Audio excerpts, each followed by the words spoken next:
ये इतना बखेड़ा क्यों किया, और तब क्यों किया जब मैं बिग बॉस से बाहर आई हूँ, तब करता जब मैं एक आम थी। और अब मैं पब्लिक फिगर बन चुकी हूँ और मैं पहले से ज़्यादा लाइक फेमस हो चुकी हूँ। तो अब अगर मैं चुप रहूँगी तो फिर तो आप लोग भी सोचेंगे ना कि हिम्मा जी बोलती कुछ क्यों नहीं है। मैं रोजी रोटी कमाने के बारे में सोचूँ कि मैं इसके बारे में सोचूँ कि ये क्या छाप रहा है कि तूने मेरी इज्जत खराब कर दी और मैं ये गलत था, मैं तुझे ज़्यादा सोच रहा था और जो है मैं तुझे सपोर्ट कर रहा हूँ और तू उसी थाली में छेद करी। अरे कौन से सपोर्ट। तो एक बात बताओ, अगर आप मुझे खाना खिला रहे हो, आप मुझे कपड़ा पहना रहे हो, तो आप मेरे ऊपर एहसान नहीं कर रहे हो। I am your wife. मैं ऐसे मुश्किल वक्त में गई जब मेरे पास ज़्यादा पैसे भी नहीं थे, मैं अच्छे कपड़े भी नहीं खरीद पाई बिग बॉस के लिए। मैं बाहर जाती हूँ, मैं पैसा कमा के लाती हूँ, मैं उनको बोलती हूँ तुम्हारी मम्मी है, बिंदास बिजली यूज़ करो। पहले क्या होता था कि अरे 8,000 का बिल आ रहा है, 10,000 का बिल आ रहा है, क्या हो रहा है घर में।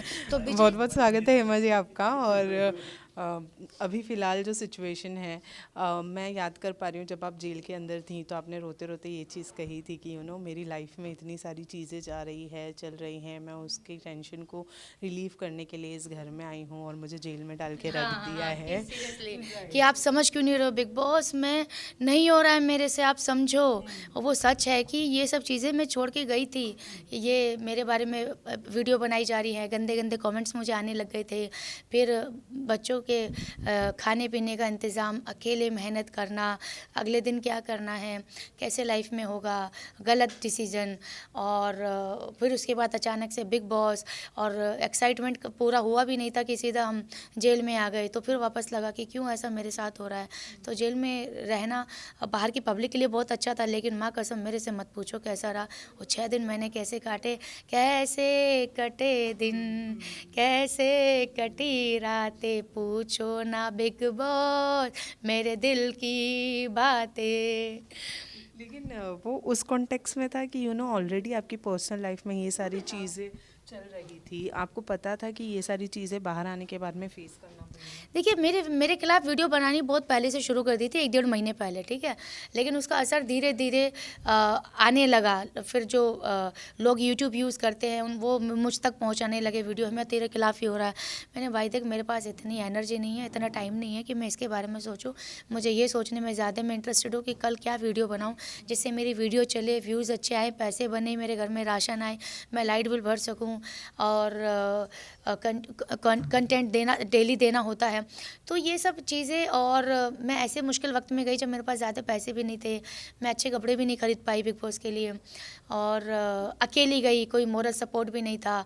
जैसे तैसे जो भी 2-3 लोग थे उन्होंने मुझे आश्वासन दिया था कि Hema ji don't worry, but ये दिल कहाँ मानता है। 2 बच्चे की माँ हूँ, मैं अकेले छोड़ के आई हूँ, बड़ी परेशान थी। बिग बॉस से बोला भी बस एक बार आप मुझे बता दो मेरे बच्चे कैसे हैं। जो बिग बॉस की जो टीम थी जो मैसेज पहुँचाने वाली थी उसको भी बोला कि मैं मुझे ये बता दो किसी तरीके से मेरे बच्चे दोनों अच्छे हैं। काश मुझे ये न्यूज़ मिल जाती तो शायद मैं और थोड़ा सा बिंदास होकर खेल पाती।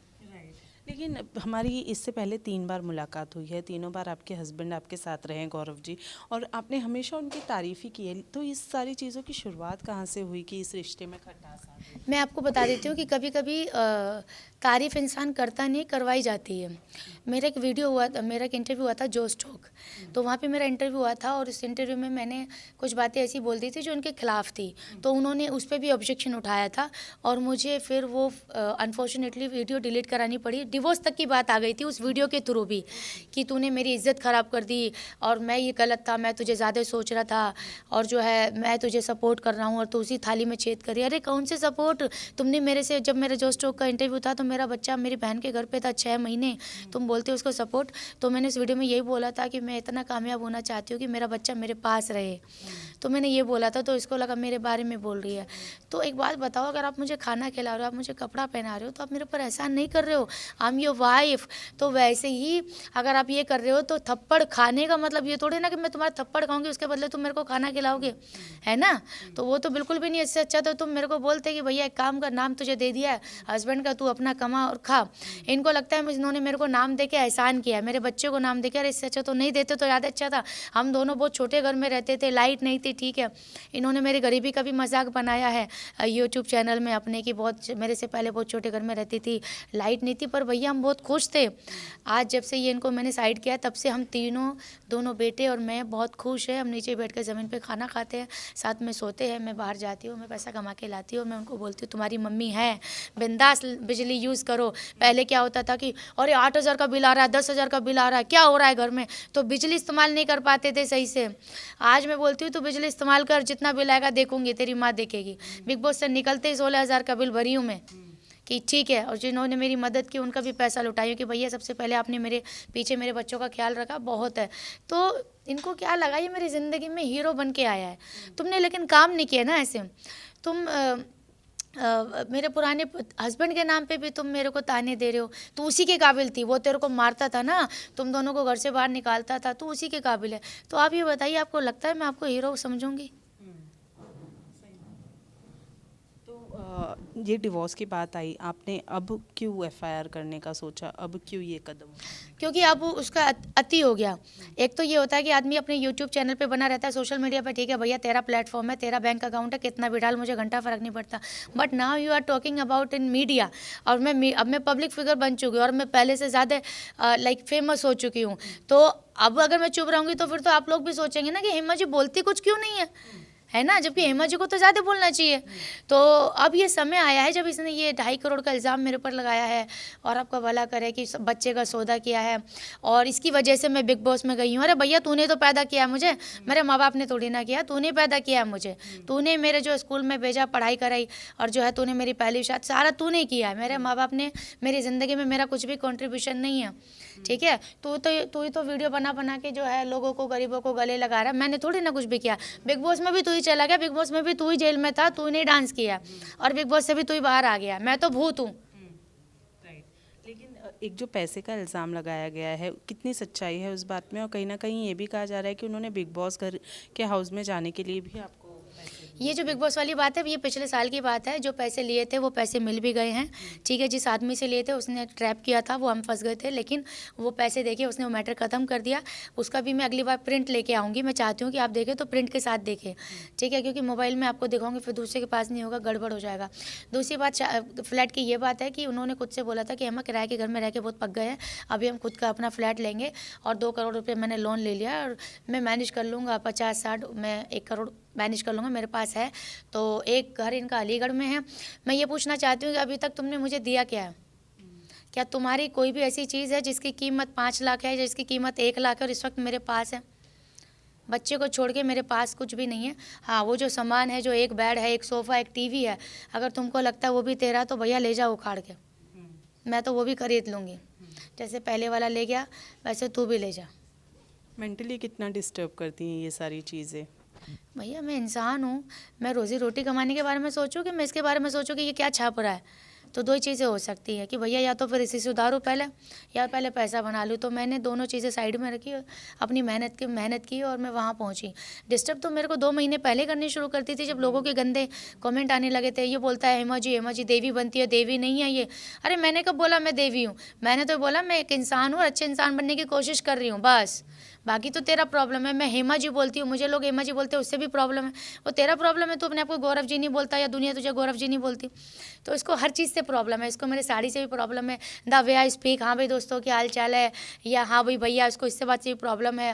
मैं बहुत मिडिल क्लास फैमिली से हूँ, मैं पैसे अच्छे खासे नहीं कमाती हूँ, मेरे को वाइन्स में ज़्यादा नॉलेज नहीं है कि कौन सी वाइन क्या क्या होता है, या मैं एडवांस चीज़ों के बारे में भी मुझे नॉलेज नहीं है, या मैं सेक्सी कपड़े नहीं पहनती। उसको हर चीज़ से प्रॉब्लम है। इसके हिसाब से मैं इसकी लाइफ की बिगेस्ट मिस्टेक हूँ।